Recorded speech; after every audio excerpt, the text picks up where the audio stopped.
Olá a todos os meus alunos, vamos dar sequência então ao conteúdo de metabolismo microbiano. Nós vimos na aula passada que a glicose ela vai sofrer várias reações bioquímicas, denominada a glicólise. A glicólise pode ser dividida em 3 estágios, estágio 1, 2 e 3. Os organismos fermentadores realizam cada um desses 3 estágios. Já os fermentadores vão realizar os estágios 1 e 2, formando então o piruvato. Lembrando que para os fermentadores, o produto 3 vai ser o produto da fermentação, como o ácido lático, o ácido acético, e na respiração, a glicose é então metabolizada, convertida em piruvato, e o piruvato, o produto do segundo estágio, vai ser então oxidado no ciclo de Krebs, para a produção de moléculas percursoras para a biossíntese de compostos da própria célula, como também de moléculas reduzidas como NAD e FAD, e a obtenção da própria energia na forma de ATP. Essas moléculas então reduzidas, elas vão sofrer oxidação na cadeia transportadora de elétrons, e esses elétrons doados por essas moléculas reduzidas, quando o aceptor final de elétrons for o oxigênio, nós temos a respiração aeróbica, e na respiração anaeróbica, ao invés do oxigênio, ela ocorre na ausência de oxigênio, ao invés do oxigênio, quem vai receber todos esses elétrons obtidos da oxidação de NAD e FAD serão os compostos inorgânicos nitrato, ferro, carbonato e sulfato. Dependendo do organismo, do tipo de organismo, vai utilizar um aceptor diferente de elétrons na cadeia transportadora de elétrons. E nós temos no final a produção de ATP na fosforilação oxidativa. Então, dando sequência, o que nós vimos anteriormente se refere ao metabolismo de quimio-organotróficos, que utilizam moléculas orgânicas como fonte de carbono e de energia. Já os quimiolitotróficos vão utilizar moléculas inorgânicas, tá? Quais são esses compostos inorgânicos? O sulfito de hidrogênio, o gás hidrogênio, ferro 2 e NH3, tá? A amônia.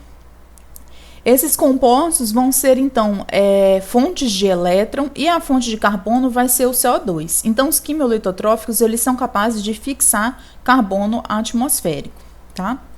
Eles não vão realizar nem glicose e nem ciclo de ácido cítrico, o ciclo de Krebs, porque eles não utilizam compostos orgânicos como fonte de carbono. Eles vão realizar a fixação de carbono.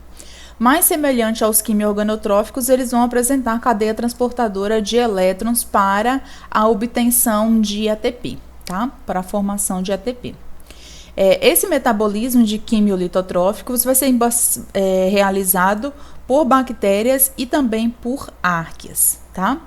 Quem são, então, esses organismos quimiolitotróficos? Nessa tabela, a gente pode observar alguns organismos e os substratos e produtos originados do seu metabolismo, tá? As nitrossomonas, por exemplo, vão utilizar o NH4 no solo, liberando nitrito. Já as nitrobactérias vão utilizar o substrato das nitrossomonas, o nitrito, e vão liberar nitrato no solo, ok? Esse metabolismo é um metabolismo aeróbico. Cupriávidos necato vai utilizar NH2 e oxigênio para a produção de água, o H2 como um doador de elétrons.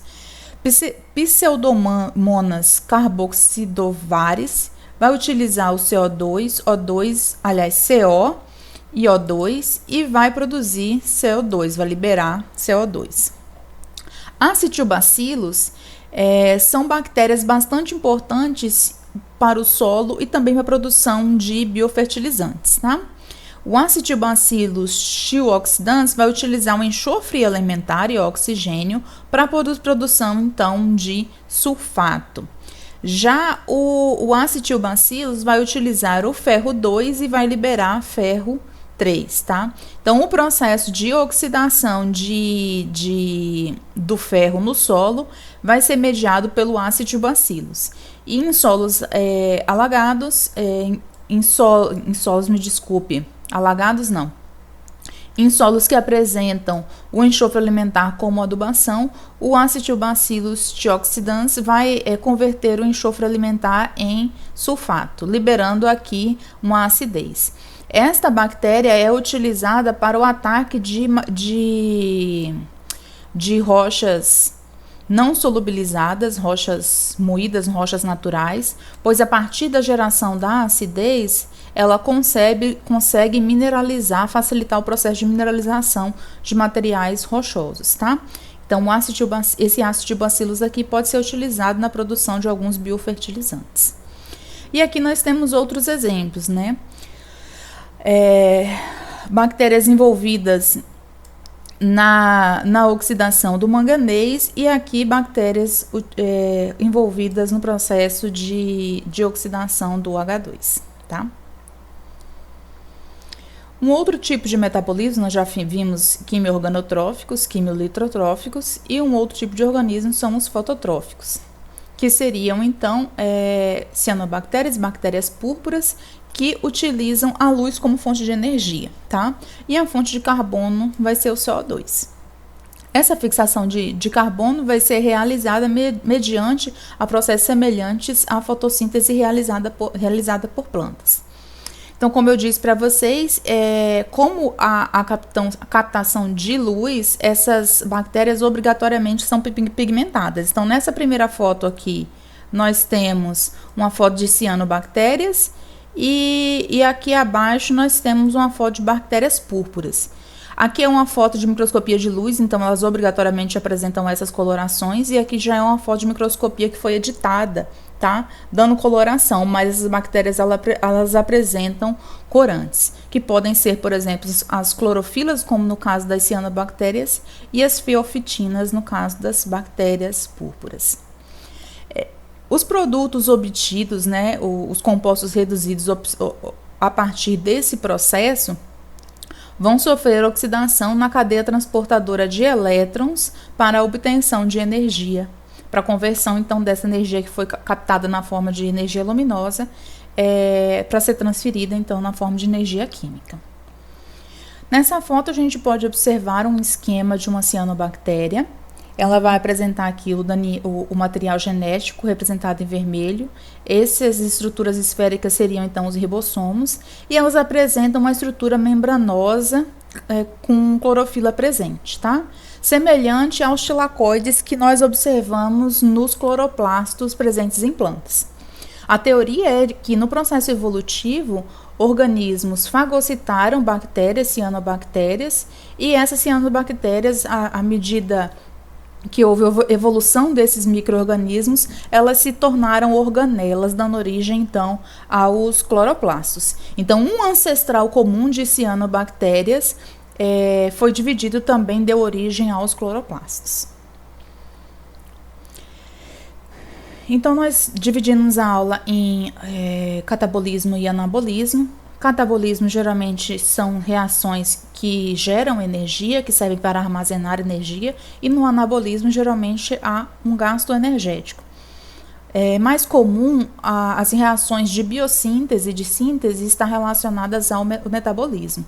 Então, para a produção de açúcares, aminoácidos, nucleotídeos, proteínas, ácidos graxos que vão compor a membrana citoplasmática, todos esses compostos eles requerem um gasto energético para sua biossíntese e, portanto, fazem parte do anabolismo. Um dos processos do anabolismo seria a gliconeogênese. A gliconeogênese nada mais é do que a síntese da glicose, tá? Então, se o organismo estiver num ambiente com falta de glicose, ele vai aproveitar compostos orgânicos que ele já apresenta na sua célula ou que está presente no ambiente, vai reciclar, digamos assim, esses compostos para formar a glicose e realizar a glicólise e o ciclo de Krebs e a cadeia transportadora de elétrons para a geração de energia, tá? Só que nesse primeiro momento, para obtenção, para síntese de glicose, há um gasto energético. Então, a glicose é um açúcar com 6 moléculas de carbono, tá? E ela pode ser sintetizada a partir de outros compostos orgânicos que estejam presentes na célula no meio ambiente, tá? Como fosforanol piruvato e oxaloacetato. E qual que é a finalidade, então, para a produção da glicose? Como eu falei para vocês, para ela ser utilizada, para ela ser oxidada na glicólise, e o produto desse processo pode finalizar no terceiro estágio da glicólise, produzindo compostos fermentados, ou o piruvato pode ser metabolizado no ciclo de Krebs, e os produtos do ciclo de Krebs, as moléculas reduzidas do ciclo de Krebs vão ser, então, oxidadas na cadeia transportadora de elétrons. Então, seria basicamente um aproveitamento do substrato que está presente, lembrando que a via principal metabólica vai ser a glicose e o ciclo do ácido cítrico para quimio-organotróficos aeróbicos, que realizam respiração. Aeróbicos e anaeróbicos, né? Outra importante via do anabolismo seria a biossíntese de pentoses. A biossíntese de pentoses vai utilizar a glicose como substrato. Então, aqui na slide anterior, eu falei que a glicose iria para a glicólise e para o ciclo de Krebs, né? E o produto do ciclo de Krebs. Mas, além disso, a glicose, ela pode ser utilizada nas biossíntese de pentose. E para que a célula microbiana vai precisar de pentoses? Então, aqui nessa exemplificação, a gente observa que tem uma molécula com 6 átomos de carbono. A partir da perda de uma molécula de carbono, a gente tem a formação, então, das pentoses com 5 carbonos, tá? Essas pentoses vão ser utilizadas, dependendo do tipo de pentose, para a formação de DNA e de RNA. Então, no caso da desoxirribose, vai ser utilizada na produção de DNA, e a ribose vai ser utilizada na biossíntese de RNA. Então, são moléculas, a ausência de glicose, de compostos de glicose e de pentose, afetam completamente o metabolismo do micro-organismo. Porque cada síntese, não só para divisão celular, né? Porque vamos pensar bem. Para que uma célula vai produzir mais DNA? Para realizar a divisão celular, ok? Por que uma célula realiza a biossíntese de RNA? Para que o gene que está codificado no DNA seja transcrito em RNA e posteriormente seja traduzido numa molécula de proteína. Então, observem que a biossíntese de pentose, a eficiência, a rapidez com que uma bactéria ou um fungo realiza a síntese de pentoses vai determinar a sua divisão celular, o seu crescimento no ambiente e também a expressão dos seus genes, tá? de produtos metabólicos. Então, geralmente na bioindústria, a gente utiliza uma fonte de carbono, que seria uma exose, para que rapidamente o organismo consiga converter essa glicose em pentose e ser convertida, ser utilizada depois na biossíntese de DNA e de RNA. Tanto na produção de cerveja, como na produção, por exemplo, de inoculante. Eu necessito que as bactérias cresçam rapidamente para ter uma quantidade adequada de micro-organismos para eu realizar a inoculação na planta. Correto? Então, a fonte de carbono, eu facilito o crescimento microbiano e o metabolismo se eu utilizar uma molécula de 6 carbonos como fonte de carbono para que ele consiga rapidamente utilizar no seu processo respiratório, como também na biossíntese de DNA e de RNA. Então, essa finalidade, como eu já falei para vocês. Outra via extremamente importante é a produção de aminoácidos. A produção de aminoácidos utiliza compostos orgânicos combinados com moléculas de NH3, uma molécula de nitrogênio inorgânico, tá? A partir da combinação de um esqueleto de carbono com NH3, nós temos então a formação de glutamato ou de glutamina. Observem como a gente falou, é uma reação de anabolismo, pois há gasto energético. Há nesse processo o processo de oxidação do NADH em NAD+, e a liberação de energia a partir do processo de desfosforilação do ATP, formando ADP e PI. Então, é uma reação que vai gastar energia e requer também a doação de elétrons por parte do NAD+. A partir, então, desse glutamato, a bactéria, o fungo, ela vai produzir, então, todos os aminoácidos presentes para a formação das diversas proteínas, tá? Lembrando que proteína nada mais é do que um polipeptídeo de aminoácidos, correto? Para que o RNA se ligue ao ribossomo, leia, formando a cadeia polipeptídica, esses aminoácidos têm que já estar sintetizados, têm que já estar fabricados, dispostos no citossol.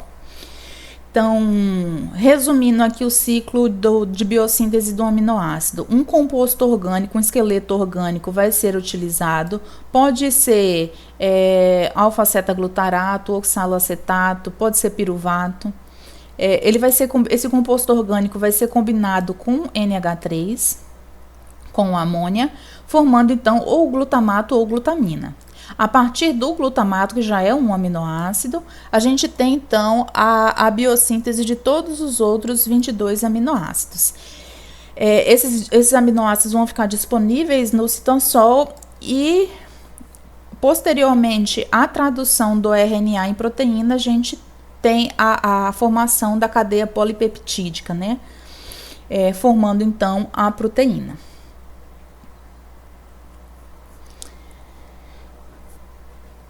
Outra reação bioquímica bastante importante no anabolismo é a biossíntese de nucleotídeos. Eu falei para vocês anteriormente que era necessário pentoses, né? As pentoses são necessárias para a formação tanto da desoxirribose como da ribose, que vai ser utilizada então aqui na produção de nucleotídeos. Então, aquele grupamento carbono, né, a ribose ou a desoxirribose, combinado com um composto de nitrogênio, quando há a formação de ácido inosínico, há a formação então das purinas, que seria adenina e a guanina. Quando a desoxirribose ou a ribose, né, no caso da uracila, forma o uridilato, nós temos então a formação das piridiminas, havendo então a formação da timina, da cetosina e da uracila. Então, o princípio básico da biossíntese de nucleotídeos é uma pentose, que pode ser uma desoxirribose no caso do DNA e uma ribose no caso de RNA. Esse material vai ser convertido então em ácido inosínico, formando então adenina e guanina posteriormente. Quando essa combinação dá origem ao uridilato, nós temos então a formação das pirimidinas, formando então tiamina, citosina e uracila. Vamos falar agora então sobre a biossíntese de ácidos graxos. Por que micro-organismos produzem ácidos graxos? Qual é a finalidade da produção de ácidos graxos? Os ácidos graxos são os principais componentes da membrana citoplasmática e também daquela membrana externa, no caso de bactérias gram-negativas, ok? Então, o ácido graxo, ele é produzido a partir de moléculas de acetil, tá? Esse acetil, ele vai ser combinado com malonil, que é uma molécula de 3 carbonos, tá? O acetil eu tenho aqui presente apenas um carbono, a combinação de malonil, que seriam 3 carbonos, dando origem então a molécula de 4 carbonos. Me desculpe, o acetil são moléculas de 2 carbonos, se combina com malonil, uma molécula de 3 carbonos, então eu tenho uma molécula de 5 carbonos, mas nesse processo há liberação de CO2, então eu tenho a geração de uma molécula de 4 carbonos. Essa molécula de 4 carbonos, ela vai receber várias adições de malonil, tá? são uma sequência de adição de malonil. Nesse processo de adição de malonil, para cada adição de um malonil, vão ser liberadas uma molécula de CO2. Ou seja, para cada adição de malonil, na verdade, entram 2 carbonos nesse complexo de carbono. Então, num primeiro momento, eu tenho a molécula formada de 4 carbonos. Entra malonil, libera CO2, o próximo é formado uma molécula de 6 carbonos. Isso se repete sucessivas vezes, tá? Então, os ácidos gráficos geralmente são moléculas de cadeia longa, você pode ter uma sequência de 18, 20 carbonos. Então, a partir de diversas adições de malonil, eu tenho então a formação de uma macromolécula de carbono, a formação do ácido graxo propriamente dito. Mas nós vimos que as membranas citoplasmáticas, elas apresentam uma bicamada lipídica, né? Uma camada com 2 ácidos graxos, mas apresenta no final o glicerol. Então, a última etapa é a produção a inserção do glicerol para a produção, então, do lipídio, tá? Para que seja observada, então, a formação da bicamada lipídica, e essa bicamada lipídica vai ser utilizada na biossíntese da membrana citoplasmática. Vamos lá, recapitulando. Se vocês forem observar, o ácido graxo, ele vai ser utilizado, ele vai ser sintetizado com a finalidade de produção final de lipídio. O lipídio vai ser utilizado para a fabricação, para a produção da membrana citoplasmática da camada externa da membrana externa da parede celular de bactérias gram-negativas. Então, sempre o ácido graxo vai ser produzido a partir de acetil. Esse acetil ele vai receber diversas inserções de malonil, com a liberação de CO2. Nesse processo de adição de malonil e perda de CO2, é formado, então, uma molécula de ácido graxo, tá? Sempre essas moléculas de ácido graxo vão apresentar um número par de carbonos. Ao final da biossíntese dessa macromolécula, ela vai sofrer, então, a adição do glicerol, formando, então, o lipídio que pode ser utilizado na produção, na fabricação, na biossíntese da membrana citoplasmática. Então, nessa aula, nós demos sequência ao metabolismo, ao catabolismo. Falando da aula de metabolismo como um todo, nós vimos o metabolismo de quimio-organotróficos. Nós vimos que dentro dos quimio-organotróficos existem 3 grupos principais: os fermentadores, os que realizam respiração aeróbica e os que realizam respiração anaeróbica. Os que realizam respiração aeróbica vão realizar a glicose nos estágios 1 e 2, ciclo do ácido cítrico, cadeia transportadora de elétrons e fosforilação oxidativa para a produção do ATP. Os que realizam respiração anaeróbica, diferente dos que realizam respiração aeróbica, não vão utilizar o oxigênio, vão utilizar outras moléculas como aceptor final de elétrons na cadeia transportadora de elétrons, que seriam o nitrato, o ferro, o carbonato e o sulfato. Os fermentadores vão realizar essencialmente os 3 estágios da glicose, tá? Eles não vão realizar o ciclo do ácido cítrico, vão apresentar cadeia transportadora de elétrons, mas as moléculas reduzidas vão ser nos 3 estágios da glicose. Nós vimos que, além dos quimio-organotróficos, os organismos que utilizam compostos orgânicos como fonte de carbono e também de elétrons, existem 2 tipos de metabolismo: os quimiolitotróficos e os fotolitotróficos. No caso dos quimiolitotróficos, a fonte de energia de elétrons são moléculas inorgânicas.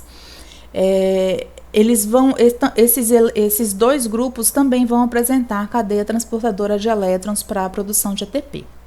A diferença aqui tanto quimiolitotróficos como fototróficos vão utilizar o CO2, o carbono gasoso, como fonte de carbono.